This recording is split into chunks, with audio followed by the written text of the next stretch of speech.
So, ayun na nga. Hello everyone. Kamusta po kayong lahat? So, pasensya na kayo sa ating background, no? Medyo maingay. And may mga nagpa-practice kasi, mga estudyante dyan sa kabila.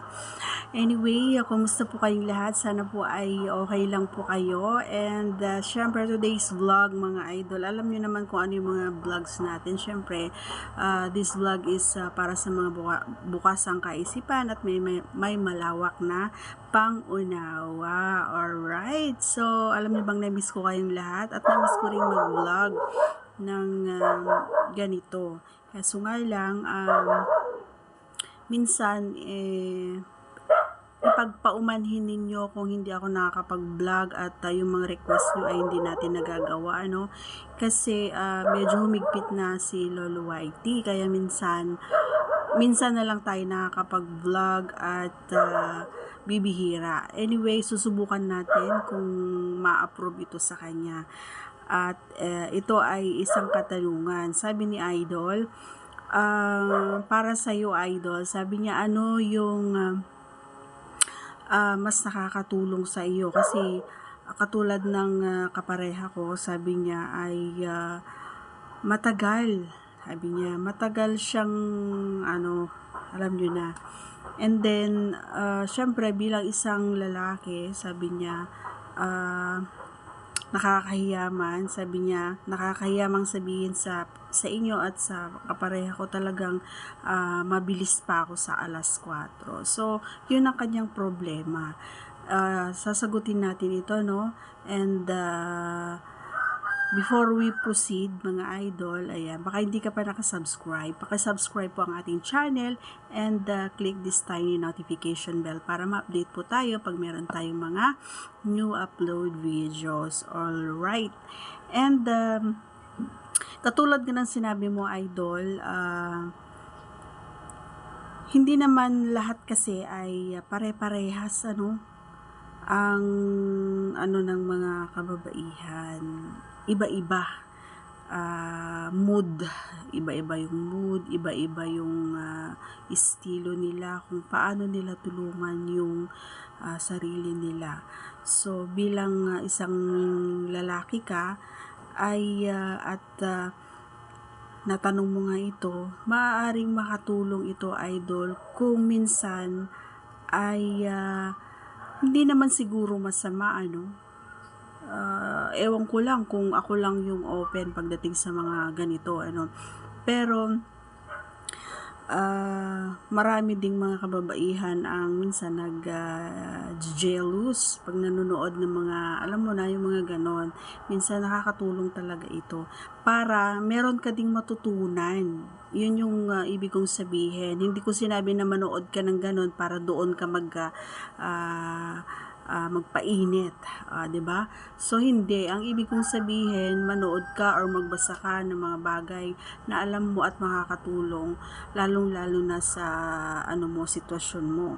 Pero for me, kasi ako din matagal,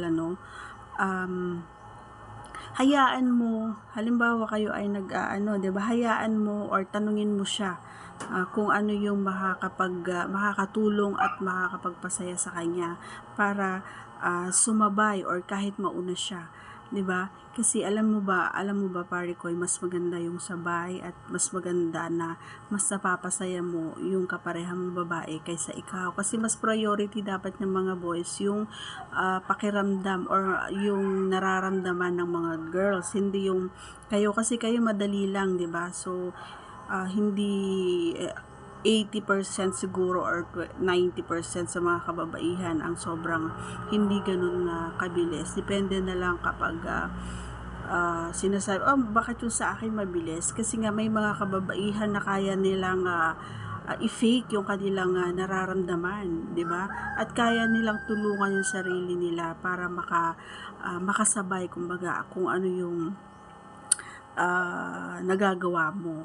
So, kanya-kanya naman tayo ng diskarte at kanya-kanya tayo ng gusto. So, ako kasi para makasabay at para alam mo yon, yung hindi naman ganun katagal, pero mostly talaga matagal ang ginagawa ko ay ang ginagawa ng kapareha ko na hinahayaan niya ako na gawin ko kung ano yung makakagaan para sa akin at alam kong makakatulong para makasabay ako, no. So wala namang problema kung mauna siya, basta wag mong hayaan na mawala kumbaga yung ang tawag dito, yung concentration niya, wag mo hayaan na mawala yun. So, ginagawa ko, patuloy pa rin ako kahit natapos na siya at ako hindi pa. Patuloy pa rin ako, minsan inuulit ko kung ano yung proseso ko nung una, inuulit-ulit ko yun gawin para nandun yung lalambot, nandun tayo, pero hindi siya ganun na malambot, or let's say tinutulungan ko din, or tinutulungan din niya ako para habang siya ay di ba tapos na siya, ayan na, alam niyo to mga boys, kasi minsan pagtapos ayun, lumalambot na. So agree ako doon, pero yung mga kapareho kasi hindi niya inayaan na kapag natapos na siya, or okay, lumambot na, pero gumagawa pa rin siya ng way para hindi yung concentration ko ay dire-diretso pa rin. Halimbawa, ang ginagawa niya ay ginagamitan niya ng ganito doon sa kwan, or di kung saan yung gusto kong part dito na nahahawakan niya, 'di ba, or nalalaro niya, ganyan. Syempre yung favorite natin na ginagawa niya yun hanggang sa manumbalik kumbaga yung sigla ng kanyang sa baba. So ganun lang ang sistema, or ganun lang yung ginagawa natin mga idol para magsabay. So wag niyong iisipin na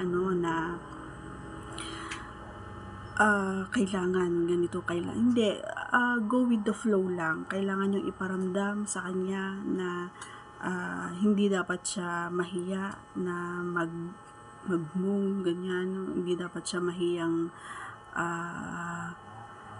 tumili.